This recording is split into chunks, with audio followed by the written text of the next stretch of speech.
Can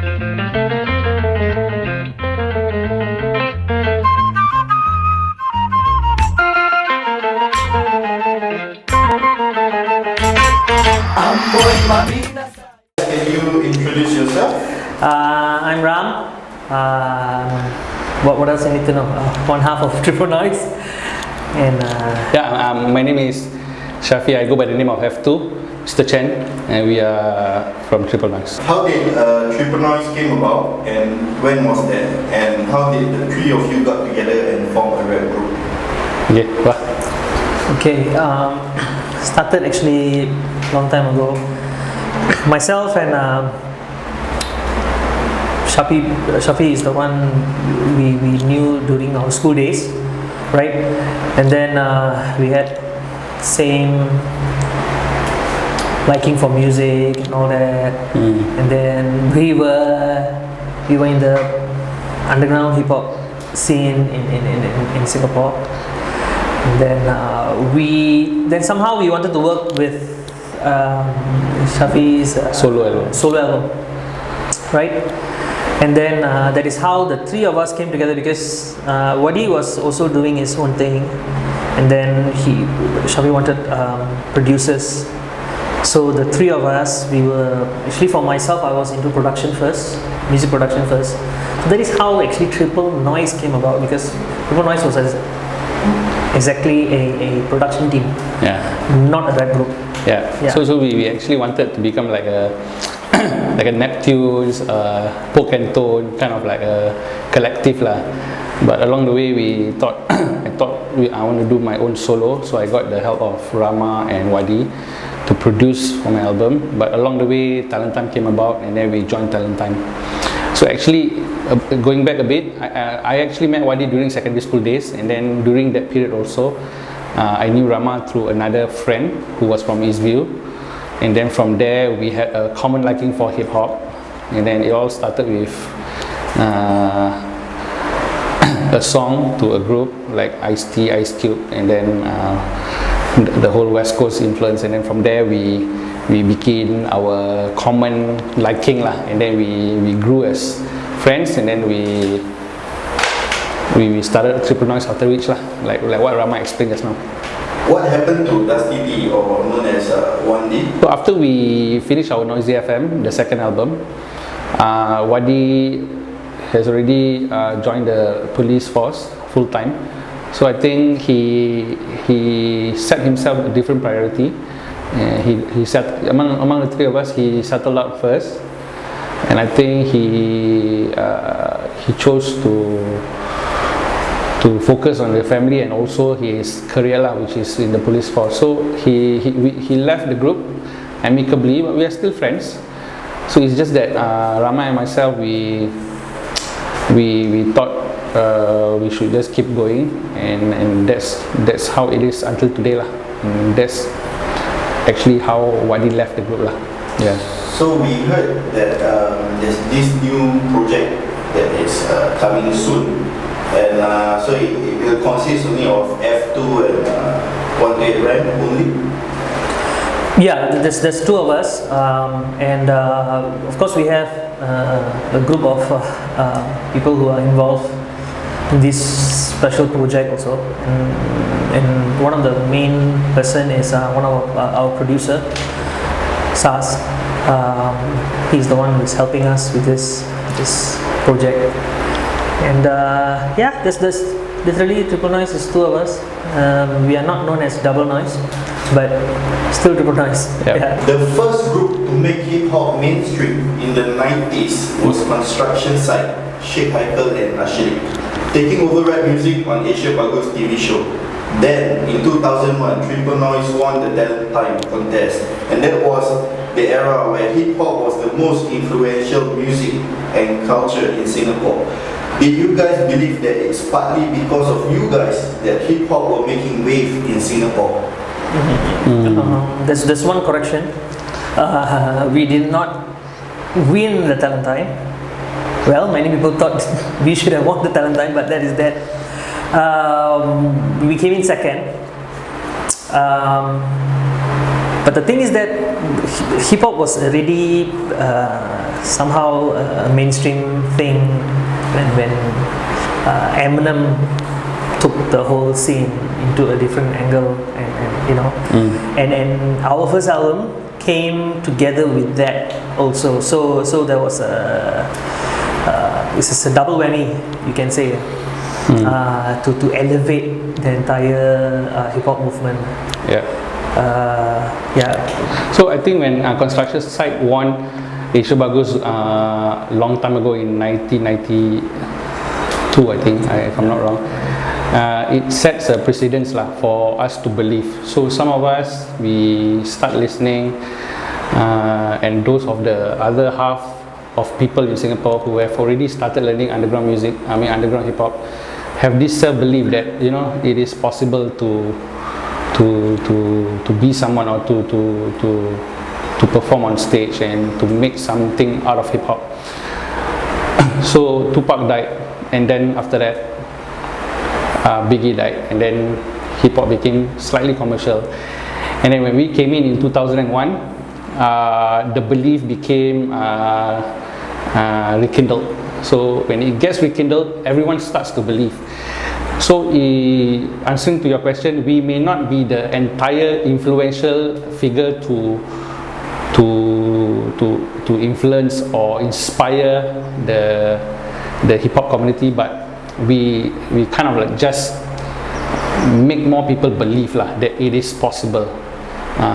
Whether someone out there think that we are the influence to the current group of hip hop or not is up to their belief, but for us, we just make everyone believe that it is possible. You can see people from Slick to Akim Jahat to the other collectives. I mean, Access, Boom Up, and then after that, there's also the other players coming in, Mean, Access, and then there's Kevin Lester, and so forth and so forth. So the long answer short is that we kind of like inspire, but influential, it's up to individuals to decide whether it is or not. Yeah. How does it felt to be signed by a record label back then? I think it was Mouse Record, right? And a chance to produce an album in 2001, 2, sorry. Yeah.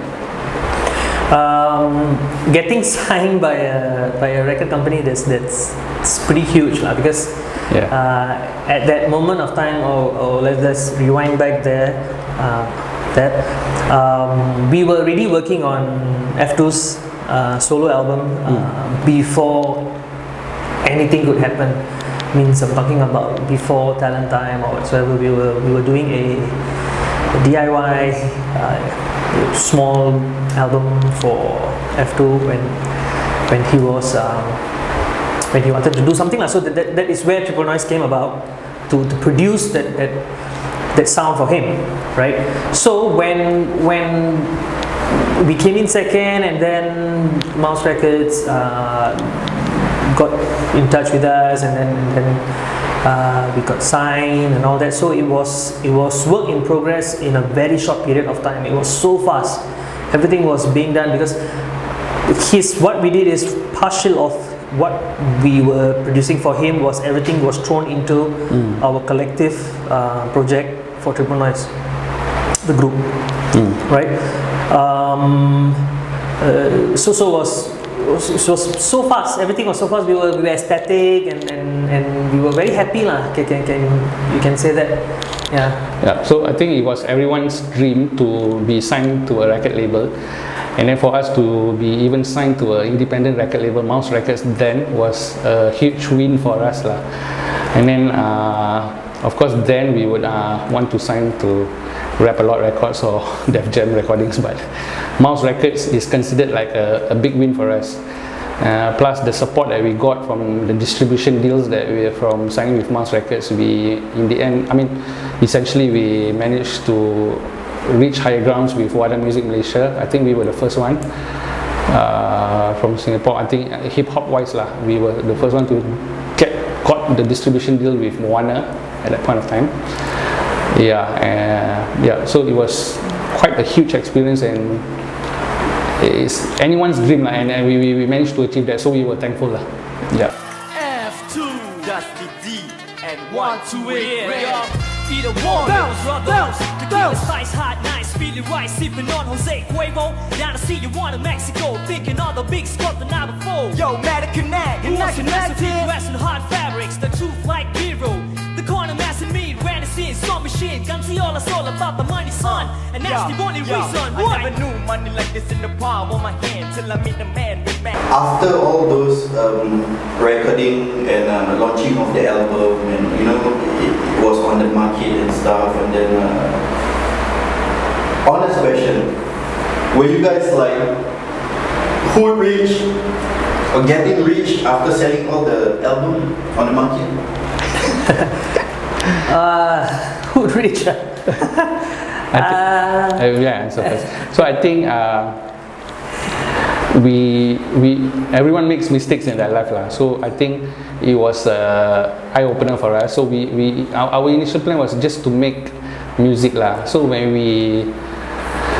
for a local band to hit number 2 charts in the HMV stores that time, so to see your CD racked up in number 2 for album sales for almost 6 weeks, we didn't reach platinum lah, neither gold, but to see that we had a different thought lah. We thought like this would bring us some riches lah in that sense. But I think the business side of it, we learned the hard way. There are a lot of costs involved, like studio costs, and then to add to the fact that we were signed to an independent label, so cost is a factor for them, and then they deduct the studio time, and then a lot of other costs are involved, so we didn't make entirely huge based on album sales. Hood rich, no, but we did make considerably handsome payouts for our performances, local and overseas, and that is what made us happy at times, because for a single show we did in Malaysia, we can easily just get a payout of $10,000 for maybe 2 songs. So to us in that respect, it is also a win. I mean, it's a joy for us lah, not in the rich aspect, but in the terms of comfortable aspect lah. So we entertain and we get paid for it. Yeah, you want to add anything to that? Bottom line is not good rich, right? It's decent, can survive, can go coffee shop. It's pretty decent. It's not rich or what you see on during that period of time, MTV and all that. People with cars and big houses with your own butlers and all that. It's not that kind of thing. It's pretty much just decent. So since this is a deeper conversations episode, maybe we would like to reveal something that we never revealed before to anyone lah. So basically, we already sat in Warner Music office in Malaysia. The deal was to be made lah. We were supposed to be signed by Warner Music Malaysia. So we never tell people before. Never. Okay. So, but I think as a collective, we are not a Malay hip hop group. So there's Rama who raps in English, and then for me and my Wadi, we can rap in Malay.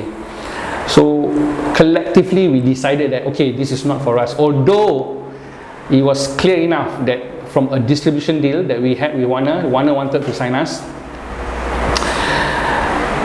but we didn't take the deal lah. So probably that would make us hood rich, if you ask me. Probably because we can see successes from Ali Fikir. I mean, they were successful, making big in Malaysia, and of course shortly after it was Alif. I mean, and he's big now. I mean, Slick originally make it big there, but I think now Alif is making it really big. And I mean, not only Malaysia, across the board, Singapore and Malaysia. So yeah, that's a little inside scoop that we never did share on any mainstream media before lah. Okay, this is a very personal question because I've been following you guys for quite some time. I've been involved with the local hip hop scene for a while. So I always wonder at that era, Triple Noize represented Singapore hip hop. So-called, because you guys were really loud back then. And then Taufiq was the Malaysian best at that point in time. Why weren't there any collaboration between you guys? Can you share something about it? Actually, we thought of that question also ourselves lah. But I believe at that point of time, probably Tufet, being the Malaysian darlings at that time, they are much more busier and up there. So because when I say up there, means they had a lot of following shows, connections across concerts across Indonesia and Malaysia.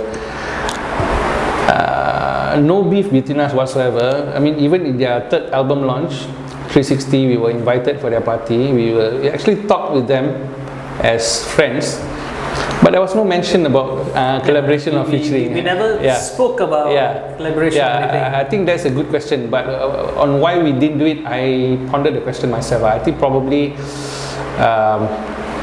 we decided to keep it separate lah. When we talked to Joe, so I think Joe was talking about how he wanted to expand Cartel and so forth and so forth, but never once also it was mentioned that he wanted to do a special collaboration with us. Was there? Never. We speak to him and all that, right? But never. He was never go to that point. So basically, you're telling us that they didn't ever mention about working together with you guys. Never. They didn't mention, and we also didn't mention. Yeah, correct. So it's like both ways. It's both ways, ways. But we did perform in the same stage and all that before. We did perform in the same stage. Strange. But we never quite think of that. Also. We perform on the stage of. Did we even think of that? Yeah, we did. I think. We didn't think of that. Yeah, it was. Strange. It was an oversight, I think. Should have. Yeah. It's a good question. It's a good question. We never thought of that. Yeah. Okay, so at that era also, I don't know if you guys remember, there was this particular track by Tufet, Where My Love At. I think it was a 360-degree album. There's one of the verse which Malik's verse that mentioned Sing Sing is a penitentiary, SG is Singapore and Singapore is family. I've heard it before that it was a beef. So by any chance you guys were involved or you know something about it, because I read it somewhere and the cats were telling me about it back then. So we were not involved whatsoever, but we heard about the discussion lah on, I don't know, on forums or I don't know how we got to know, but it was on a broad-based discussion board lah online. So basically, before Where My Love At, there was another song that Malik mentioned about Sing Sing lah. So the line, I don't know how the line goes, but I think a lot of Singaporeans, the underground scene, some of us were confused by that. Was he referring to Singapore as a Sing Sing, or was it referring to the Sing Sing penitentiary? It was very vague. But I think some of them took, like what I mentioned, they took beef on stage, and then some of them do unreleased tracks. I don't want to name drop, but we know some of them. There was a lady rapper, and then there was also another group that did tracks to diss Malik back. It was quite a discussion online lah. So after that, and then I think words got spread, and then there were some boys in Singapore that are close to Tufet at that point of time lah. There was like Rifianto, there was J-Boy, and then there was one Khalid. We were very close. We were like close friends as families lah. So words got to Tufet, and then Malik and Joe thought, okay lah, I want to set the record straight lah. So clarify, and then they drop those lines in Where My Love At to clarify that they never meant that word Sing Sing in their previous track to Singapore, but actually they are just referring it to as a penitentiary for those liners that was mentioned before. So that's what they meant when Sing Sing is a penitentiary, SG is love, SG is family, that kind of thing. So no beef whatsoever, but I think there was probably a miscomm lah, or probably a knowledge understanding. You know, instead of clarifying, some of them put on record and then start dissing Tufek lah. In that respect lah. Yeah, I think actually Wadi also did drop a verse, right? I think, but he didn't mean to diss Tufek, but he dropped it as represent in something like represent SG in Sing or something like that. Something like that. Yeah. It was not a mockery, but it's more of like a willful copy to say that it's actually nothing to do with whatever Malik was saying lah. Something. Yeah. What track was that? He mentioned that. Yeah, he did mention that. I forgot already which track was that. Yeah. The thing is that poetry is very complex. Correct. Sometimes, Yeah. right? So it depends when the writer is writing it. So he might mean something, but then again, when it goes out, people take it literally. You see, yeah. So that is. That is art lah, actually. You know? It depends on which angle we see it from, right? Yeah. So only the person who is doing that art will understand really what is happening. So that's why I believe that people who were just there and just listening it without understanding how that line came about from the start will just take it from the line itself. Then they will say that, oh, you are telling this. But no, but you have to listen to the entire content of the whole liner to understand what exactly the meaning is.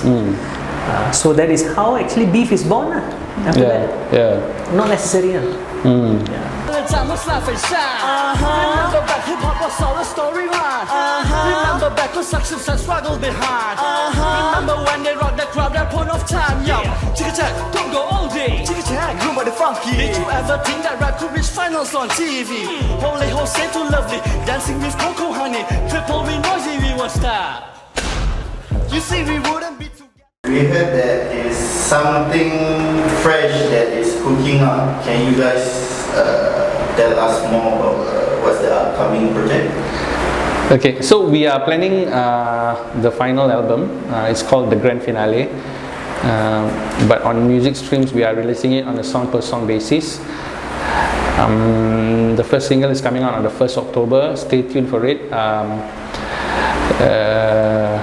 Just want to add a disclaimer that this is not a comeback, because we never left, and this is just a follow-up to Noisy FM, which is long overdue.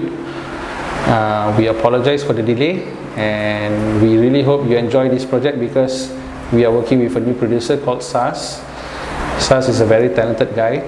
We're also working with a fixed collective partner, Aisha, who will be on several tracks on the grand finale. On top of that, we are also working with other friends, namely J-Boy, Kimberly, and probably some others. Least that we forget, the first single that we're going to release on the 1st October will involve the Izzah from Access, and we will continue to work with a lot of other collectives, individuals and friends on this final chapter of our journey as Triple Noize. It's just going to be the two of us now, Mr. Chen and F2. I think maybe I let... it's going to be wild. It's going to be a very long project, because it's going to be a project. Why? Because it's not going to be a release of a full album. It's going to be on a single basis. So listeners will get to hear different kind of sounds, music, of course, content, lyrically. So it's going to be something different from season to season, right? And also it'll be fun to at least to get listeners to anticipate on something that they will hear, not a one bulk of thing. Then it's more slowly, gradually, that kind of thing. So I just hope that you guys will support, listen, and be happy. Yep. Yeah. Yep. Okay. So any last shout out? You first lah. Okay. Shout out whoever is watching this. Thank you for watching. I'd like to thank who else? The guys behind this Suave Cartel. this story right now, right? And then who else? Who else? Who should I say? We would like to take this official opportunity to thank Suave Cartel Media, the guys behind this interview, for having us here, because there are some meaningful conversations that we actually include in this interview, some of which was never made known officially on any official channels. I'd like to give a special shout out to Suave Cartel Media. To wrap this up also, we'd like to thank our close family who gave us the support to complete this final album, namely our wives, our fans who became friends, Fadlin, this girl, her name is Mary. I hope you are tuning in because I didn't forget you. Also our friends who have been supporting us from the past, and this involves all the other MCs on ground, graffiti artists, B-boys back in the days, for supporting the cause in hip-hop. We hope you will enjoy this album, and stay tuned for 1st October onwards. And yeah, of course, Mumutang. Who else have? Yeah, we also, of course, since nevertheless, Wadi is not involved in this album, but just to clear the air, I mean, we are still on good terms. He is still a friend. It's just that this final album is to be done by Rama and myself. Yeah. As Triple Noize also. Yeah. Correct? Yeah. Right. And but the thing is that you guys, I really hope that you guys will enjoy whatever is going to happen from now on. Yeah. Right. Oh yeah. Will there be another Minah? No. Yeah. We hope to release something better. Yes. Stay tuned for it. We are confident it will be better. Yeah. But Minah, it's Minah, we still finding her. And I hope that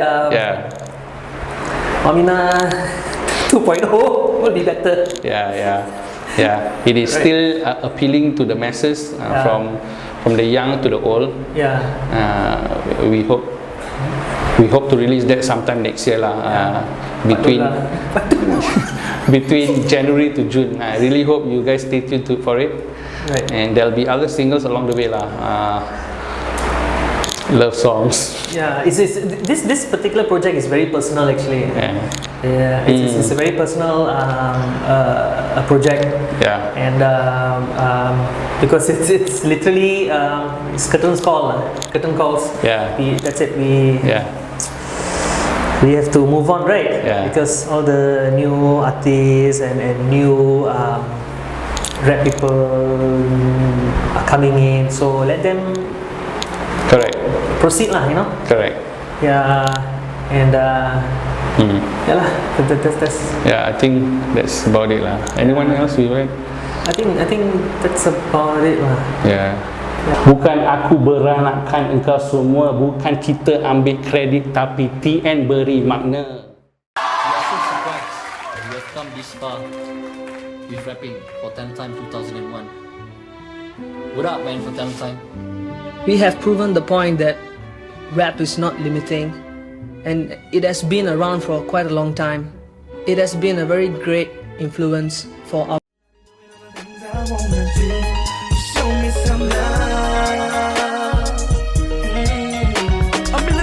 Many popping eyes, there was anger, too much undercover, noisy as a venture.